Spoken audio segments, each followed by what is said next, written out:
Good evening, students. Hope you all are fine.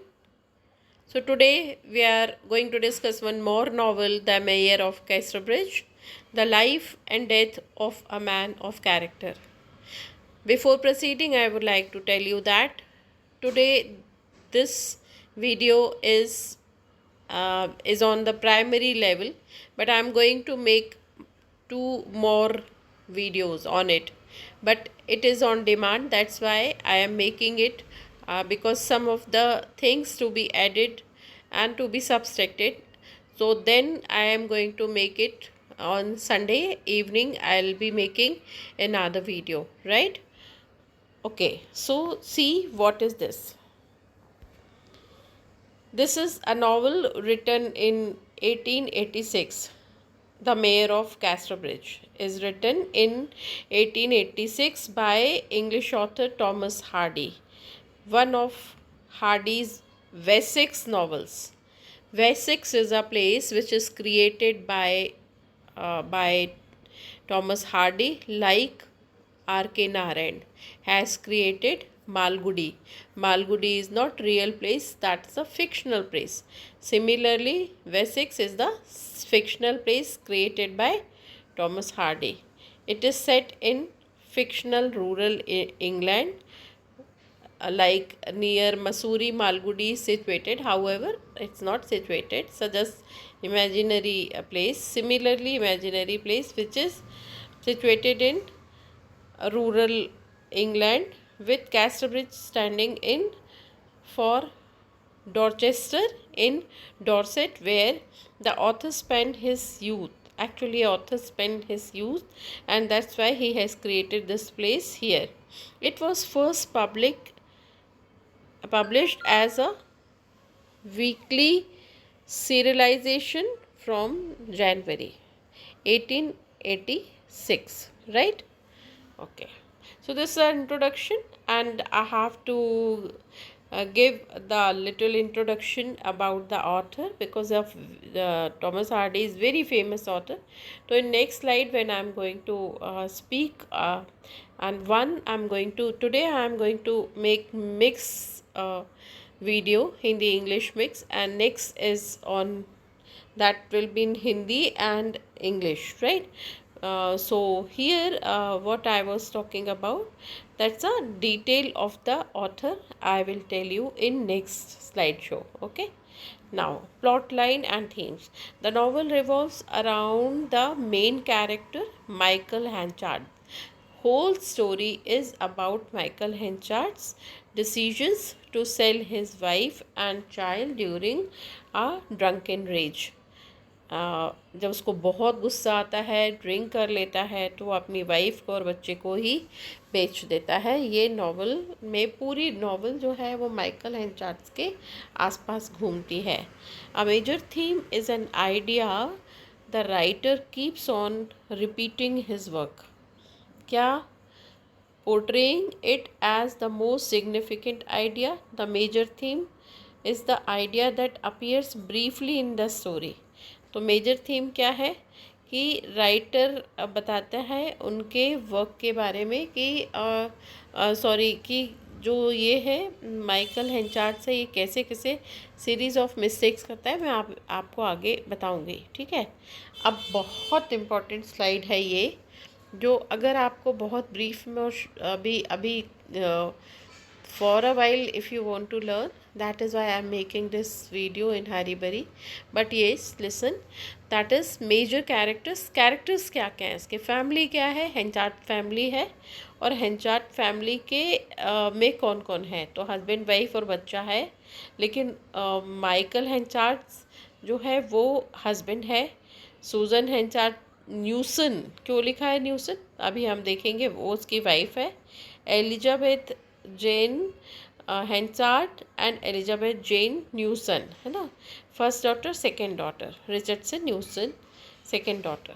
तो देखेंगे अभी, these are the very important characters, please keep in mind. फिर other major characters क्या हैं, Donald Farfrae, ये भी मेजर कैरेक्टर है, माइकल हेंचार्ड्स राइवल, ये उसका मैनेजर बन जाता है, लेकिन बाद में कैसे उसका राइवल हो जाता है। जोशुआ जॉब, ये असिस्टेंट है। और फिर Lucetta Templeman, a brief relationship with Michael, के थोड़े दिन माइकल से रिलेशनशिप रहते हैं। फिर एबिल विटल जो है ये बहुत मेल मेंबर है और ये बहुत गलतियां करता है, लेट होता है और उसके कारण डोनाल्ड फार्फे को लॉस होता है। फिर द फॉर्मेटिव वुमन जो ड्रिंक सर्व करते हैं, ऐसी लेडीज़ को फॉर्मेटिव वुमन कहते हैं। सेल्स वुमन एट वेडन प्रायस फेयर्स, और ये कहाँ काम करती है?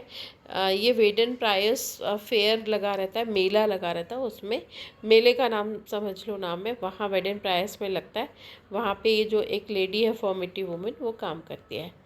अब स्टोरी लाइन क्या है? The story which takes place in Dorset place, मैंने बार बार कहा ध्यान रखना, Dorset mimics the countryside where Hardy was raise. Actually Hardy वहीं पर उनका बचपन वहाँ बीता था, तो उन्होंने यहाँ ही बताया है कि ये जो स्टोरी में कैरेक्टर है वो दो it is happen in like Wessex का प्लेस है, लेकिन डॉर्सेट में हो रहा है ये सब कुछ।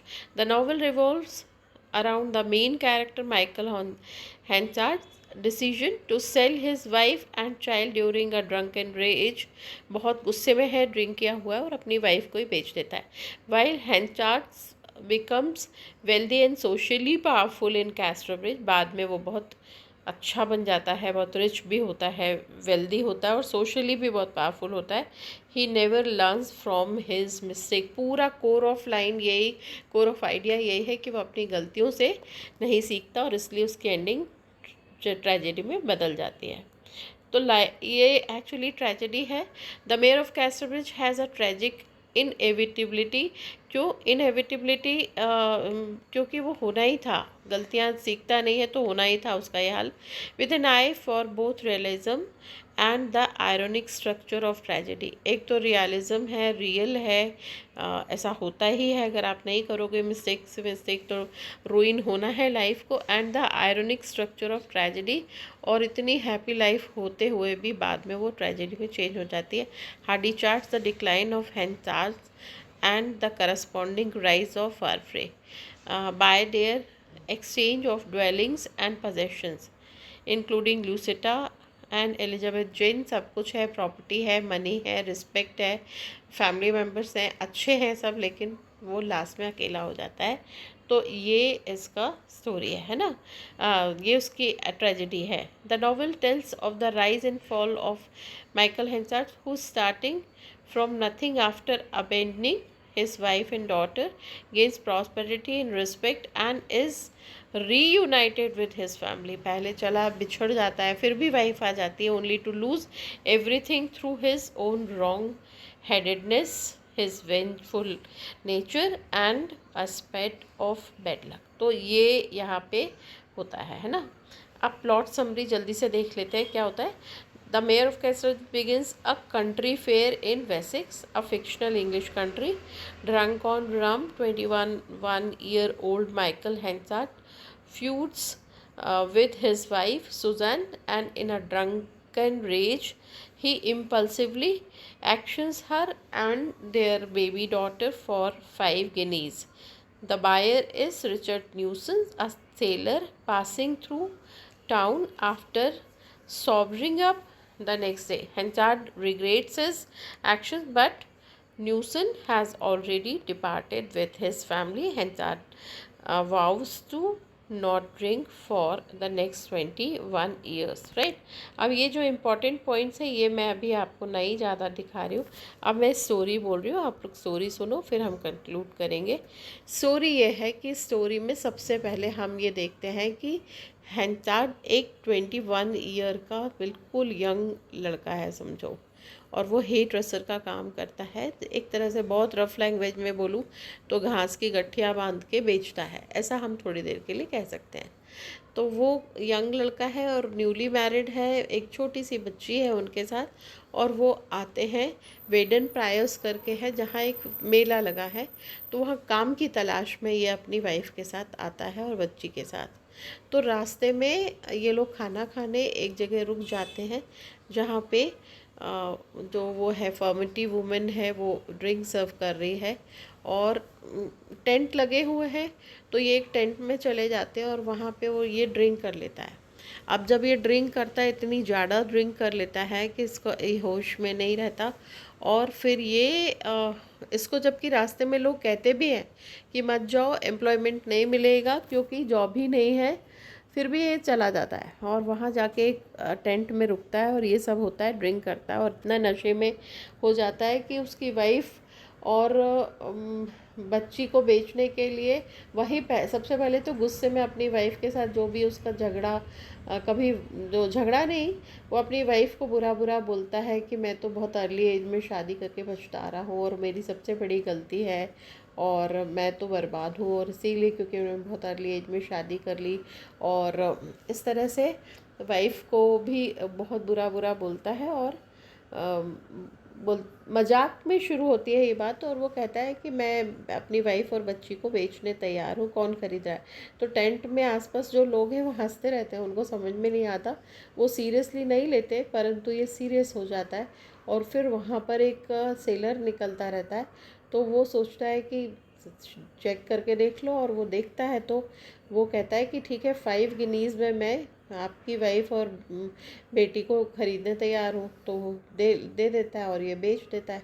अब ये तो नशे में धुत पड़ा हुआ है, पैसे देके वो आदमी तो इसकी जो सूजन है उसको बहुत गुस्सा आती है, और वो गुस्से में वो तो गुस्सा है ही, क्योंकि उसकी तो वो खुद ही कहती है कि कोई मुझे ख़रीद लो, आई शुड बी बॉट। तो ये खरीद लेता है उसको, क्योंकि वो इसलिए इरिटेट हो जाती है क्योंकि उसकी इंसल्ट करता है बहुत देर तक, उसकी पर्सनल बातें सबसे शेयर करता है वहाँ पब्लिक में। तो कहती है मुझे कोई ख़रीद लो। तो ये न्यूसन करके होता है एक इसमें, ये रिचर्ड न्यूसन, ये जो लास्ट कैरेक्टर है, ये सेलर है और ये उसको ख़रीद लेता है। अब जब ये उसको ख़रीद लेता है तो ये उसको अपने साथ ले जाता है, शिप पे ले जाता है। यहाँ पर नेक्स्ट डे जब ये अच्छा, जाते जाते सूजन, जो इसकी वाइफ का नाम सूजन है, सूजन हेंचार्ड, तो जो सूजन है वो गुस्से में अपनी रिंग, मैरिज रिंग जो होती है, वो उसके ऊपर फेंक कर चले जाती है।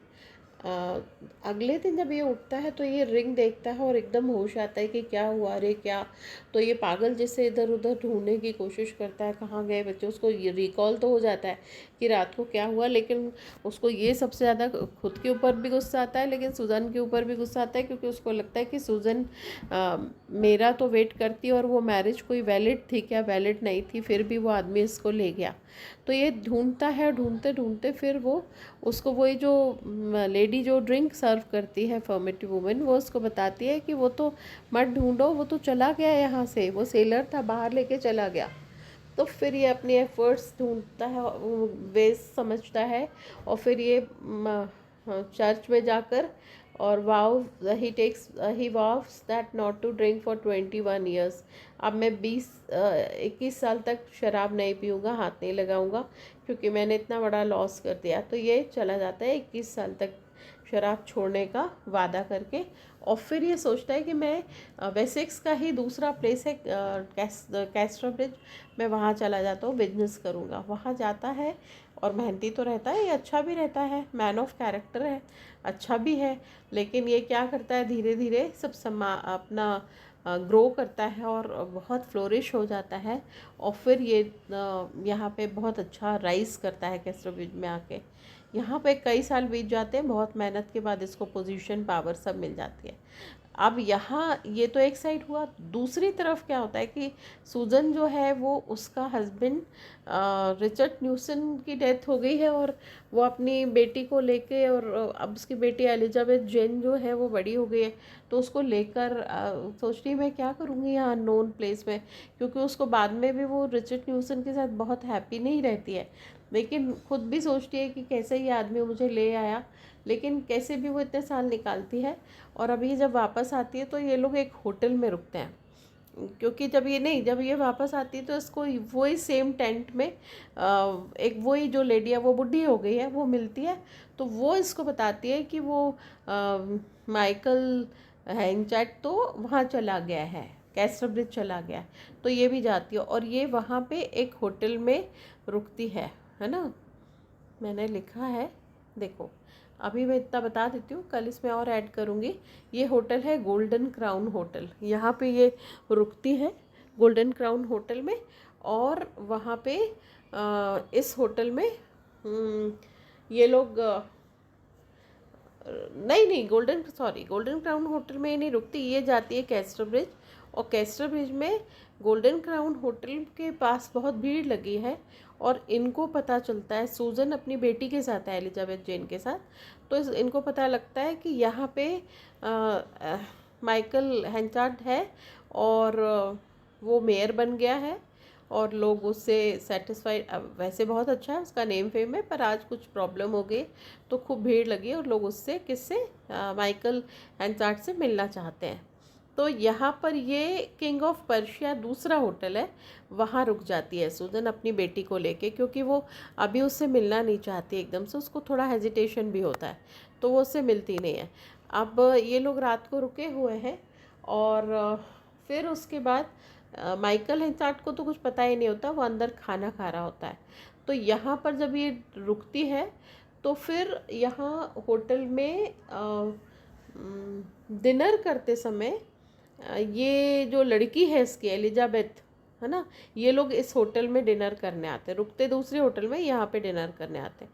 तो यहाँ देखते हैं कि ये डिनर कर रहे हैं, तो ये बड़ा परेशान है, क्योंकि लोग इसको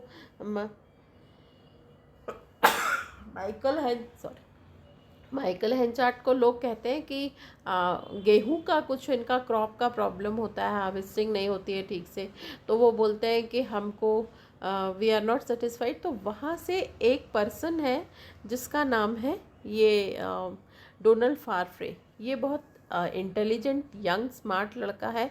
तो ये माइकल हेंचार्ड की हेल्प करता है, और कहता है कि मैं हेल्प कर सकता हूँ आपको, आपके वीट और इसका रख रखाव करने के लिए। तो ये बड़ा खुश हो जाता है माइकल हेंचार्ड, और कहता है कि ठीक है बिल्कुल, तुम मेरे साथ रहो और मेरी मदद करो, और तुमको मैं जनरल मैनेजर बनाता हूँ अपनी कंपनी में। और ये उसको मैनेजर बना देता है, और बिल्कुल बड़े ब्रदर जैसा। इतने बीच में यहाँ पे ये जो बच्ची है एलिजाबेथ जेन, ये क्या करती है, होटल में रुकने के कारण वो इतना पे नहीं कर सकते, दे आर पुअर फेलो।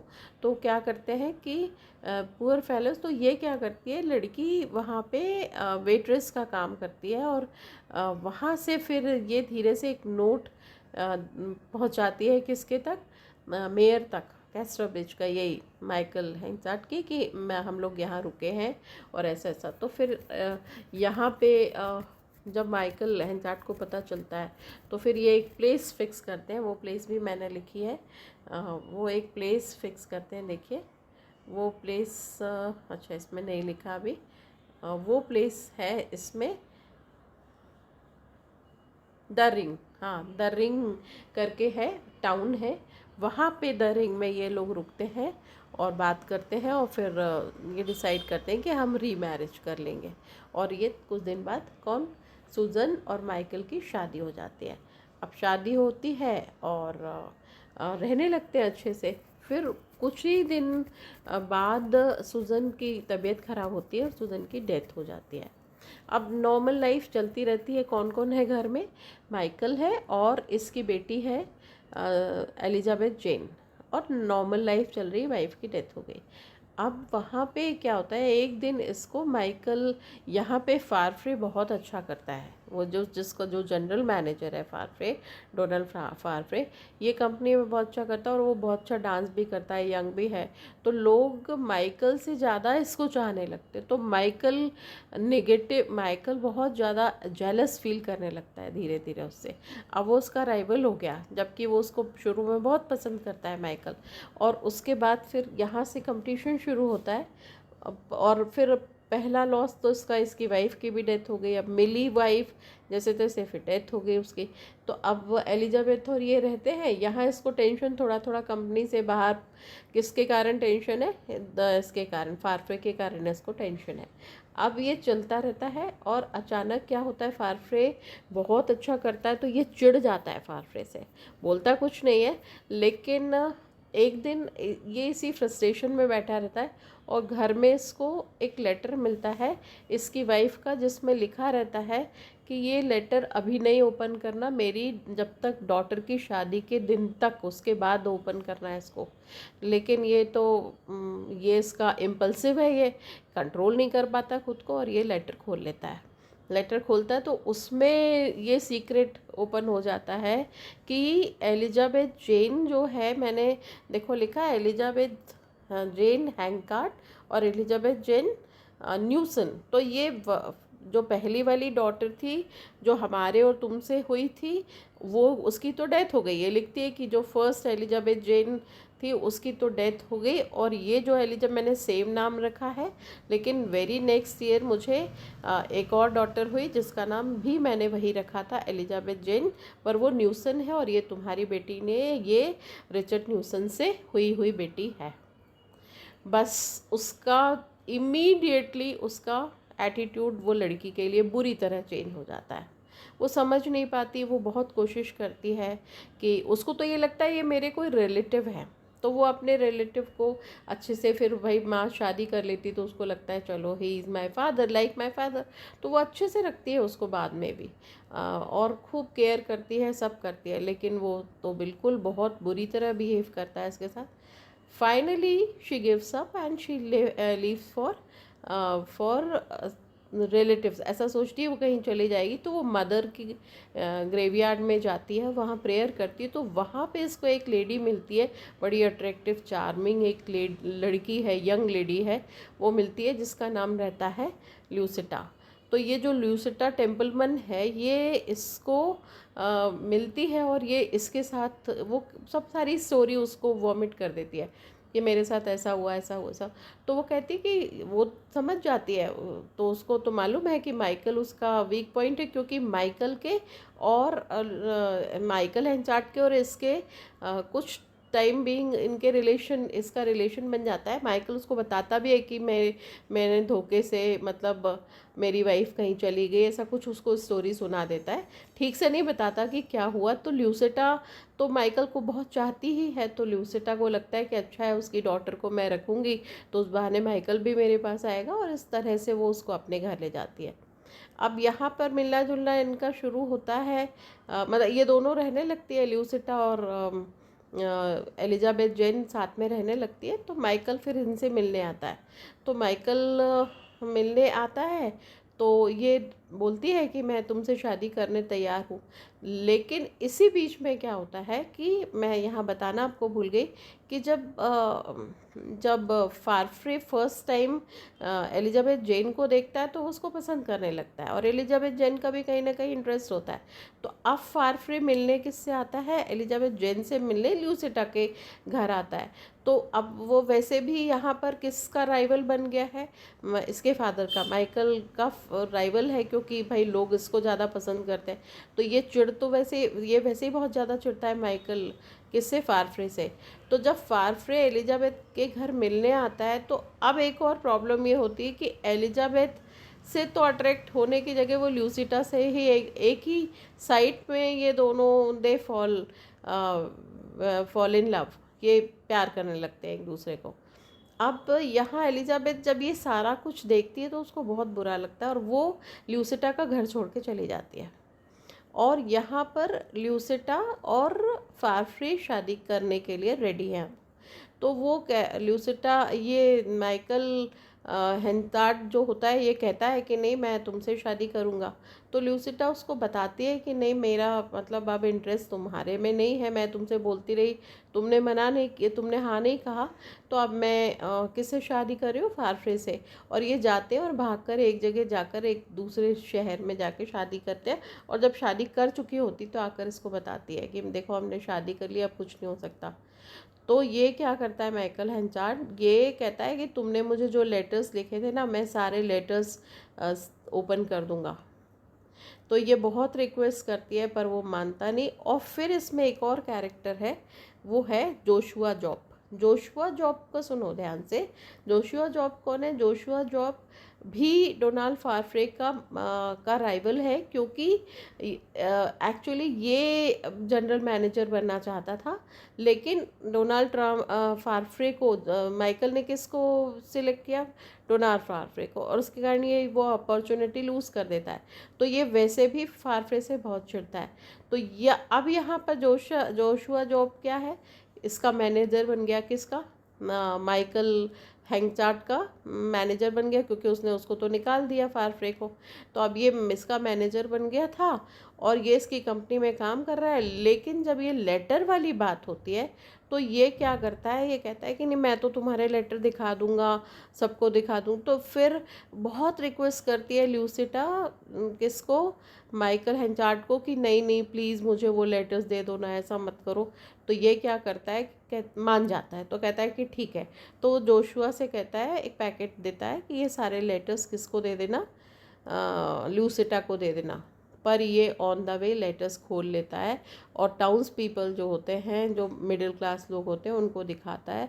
और पूरी जगह लोग खूब, मतलब इन दोनों की बदनामी, ये तो अब सोचता है मैं तो लूज़र हूँ ही, मेरी बदनामी तो हो रही, तो उसको कोई बहुत फ़र्क नहीं पड़ता माइकल हैंचार्ट को। लेकिन ल्यूसिटा ये सब बेयर नहीं कर पाती, उसकी शादी ऑलरेडी हो चुकी होती है उससे, डोनाल्ड फारफ्रे से, और वो ये सब कुछ देखती है और वो सुसाइड कर लेती है, अपने आप को किल कर लेती है, कैंची से मार डालती है उसको, अपने वो कर लेती है, खुद का मर्डर कर लेती है। अब क्या होता है यहाँ, तो ये इसकी तो डेथ हो गई। तो यहाँ पर क्या होता है कि एलिजाबेथ को बहुत अपसेट होती है, एलिजाबेथ ये सब देख के, और एलिजाबेथ अकेली रह रही है। तो वहाँ पे एलिजाबेथ से मिलने अब कौन आ रहा है, डोनाल्ड फारफ्रे फिर एलिजाबेथ से मिलने आता है। और वो कहता है कि भाई मेरी कोई गलती नहीं है, और वो उसको क्लैरिफिकेशन देता है कि मैं तो मतलब लूसिटा के साथ भी खुश था, जो भी होता है इनके बीच में। और फाइनली वो कहता है कि मैं तुमसे शादी करने तैयार हूँ, मैं तुमसे ही प्यार करता हूँ। किससे, एलिजाबेथ जेन से, मतलब न्यूसन से प्यार करता हूँ, है ना। तो वो अग्री हो जाते हैं और इनकी शादी। अब यहाँ पे माइकल, तो एक के बाद एक सब होता जा रहा है। तो माइकल हैंचार्ट को लगता है कि नहीं ठीक है, जैसे भी ये मेरी दूसरी बेटी है, लेकिन मैं एक्सेप्ट करने तैयार हूँ। तो वो उसको एक्सेप्ट करता है। लेकिन उतने बीच में अब फिर इनके बीच में जैसे तैसे ये साथ में रहने लगते हैं, लेकिन उतने बीच में अचानक कौन, ये जो रिचर्ड न्यूसन, जिसको अभी तक हम डेड समझ रहे थे, वो डेड नहीं हुआ है, वो आ जाता है। और वो आके पता करते हुए एलिजाबेथ जेन के पास, अपनी बेटी के पास आता है और उसको रिवील करता है कि मैं तुम्हारा पिता हूँ और ऐसा ऐसा हुआ था। और पहली डॉटर जो माइकल हैंचार्ट और सूजन हैंचार्ट से थी, तुम्हारी मम्मी से, उसकी तो ऑलरेडी डेथ हो गई थी, और 1 साल बाद तुम, मतलब मेरे और मम्मी की नई जब दूसरे शादी के बाद मैं यहाँ आई, तो तुम हुई थी उसके बाद। तो वो फिर नेचुरली, उसका फादर है न्यूसन, तो वो अपने फादर का बहुत रिस्पेक्ट करती है। अब हाँ, इसके बीच में क्या होता है, जब न्यूसन आता है तो बाहर के बाहर माइकल हैंचार्ट कहता है कि नहीं नहीं, एलिजाबेथ जेन तो मर गई, ऐसा बोल देता है उसको। तो वो चला जाता है। और लेकिन जब अभी नहीं आया, सॉरी, वो चला जाता है। अब क्या होता है कि एक दिन अचानक, और फिर ये ठीक से रहता है, पर ये बहुत डरा डरा रहता है, माइकल हैंचार्ड और एलिजाबेथ जेन फिर ठीक ठाक अपना रहने लगते हैं, पर ये बहुत घबराहट में रहता है।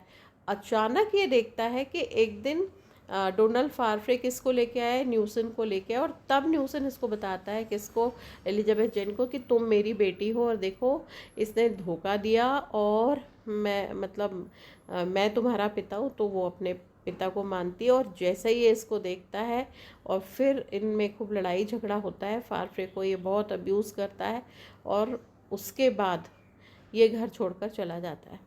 ये जाता है और खुद को किल कर लेता है। और इसके बीच में इनके ये जो कैरेक्टर है, एबिल विटल कौन है, हैंचार्ट का ही एम्प्लॉय है, और ये बड़ा लेज़ी काइंड ऑफ फेलो है एबिल विटल।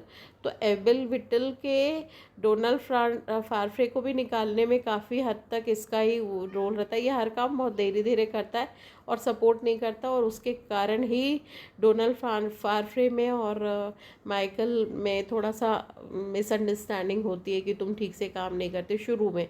तो ये परंतु इसका बहुत सपोर्ट करता है हेंचार्ट का। तो ये फिर बोलता है कि आपके लिए एक मैसेज है, किसको, एलिजाबेथ जेन को कहता है कि आपके लिए एक मैसेज है, आपके फादर ने कहा कि मुझे ढूंढने की कोशिश मत करना, और मैं अब मतलब मेरी डेस्टिनी में ये था और मैं फाइनली आई एम लिविंग। और वो अपने ही गलतियों के कारण सब कुछ होते हुए भी चला जाता है, और लोनलीनेस और उसके कारण एक दिन वो मर जाता है। तो ये इसकी ट्रेजेडी है। आज मैंने इसको बहुत रफ वीडियो बनाया है, लेकिन अभी कल या परसों संडे तक मैं इसका एक बहुत डिटेल में बहुत अच्छे से आप लोग को एक बार फिर एक्सप्लेन करूँगी, और नया भी एक और one more video I am going to make, right. Thank you so much. इसका कंक्लूजन देख लो। इसका कंक्लूजन जो है वो है, at the end of the novel he walks away from Casterbridge utterly alone. सब कुछ था फिर भी वो पूरी तरह से अकेला रहता है, and soon dies in the hut that has been his final home. और वो जो उसका घर था वहाँ पे जाके, कभी तो गरीब ही रहता है ना पहले तो वहाँ जाके वो मर जाता है।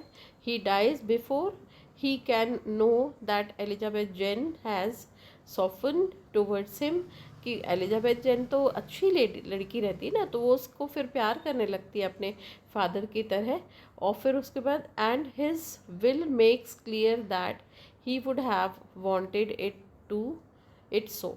और फाइनली उसमें अपनी विल में क्लियर कर देता है कि मैं नहीं हूँ, और बहुत ज़्यादा ट्रेजेडी और अकेला इसकी डेथ हो जाती है। और इस तरह से ये एक ट्रेजेडी है जिसमें हमने देखा था इसके बिगनिंग में कि इसकी हेडिंग क्या है, कि the life and death of a man of character, जो अच्छा भी रहता है, कमिटेड भी रहता है, लेकिन स्विंग करता है, गुस्सा आता है इसको, बात बात पे इरिटेट होता है और ड्रिंक करता है, और इस तरह जेलस है उसके अंदर, और because of all these he becomes victim by his own, right.